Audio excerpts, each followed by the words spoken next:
आज माझ्याकडे हळदी कुंकू आणि सोबतच मनूचं बोरनान सुद्धा आहे. त्यासोबतच आज रथसप्तमी सुद्धा आहे, त्याच्यामुळे मग ती सुद्धा तयारी करायची होती. आता सकाळी सकाळी ना इथे मी तिळगुळ आणि सोबतच ही तिळाची चिक्की बनवायला घेतली, कारण मनूला तिळाची चिक्की खूप आवडते. तिळाचीच नाही तर तिला शेंगदाण्याची सुद्धा चिक्की आवडते. आणि त्यानंतर मग रथसप्तमीच्या पूजेची तयारी करायला घेतली. आमच्याकडे ना सप्तधान्याची पूजा करतात, म्हणजे जसं आई करते ना तशाच गोष्टी मी सगळ्या फॉलो करते. म्हणून इथे सप्तधान्य काढून घेतलं. रथाचं पोस्टर न आणताना इथे रांगोळीनेच मी जसा जमेल तसा इथे पाटावरती रथ काढलेला आहे आणि बाकी पूजा मांडून घेतली.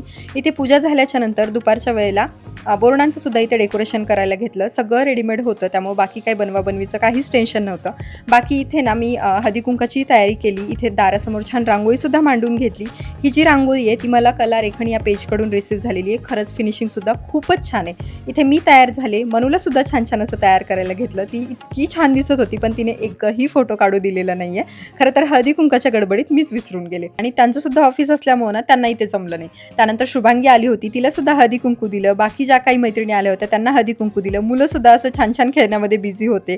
आणि नाश्त्यामध्ये ना आज मी ढोकळा आणि जिलेबी ऑर्डर केली होती. आणि असा होता आजचा दिवस. चला भेटू नेक्स्ट व्लॉगमध्ये. बाय.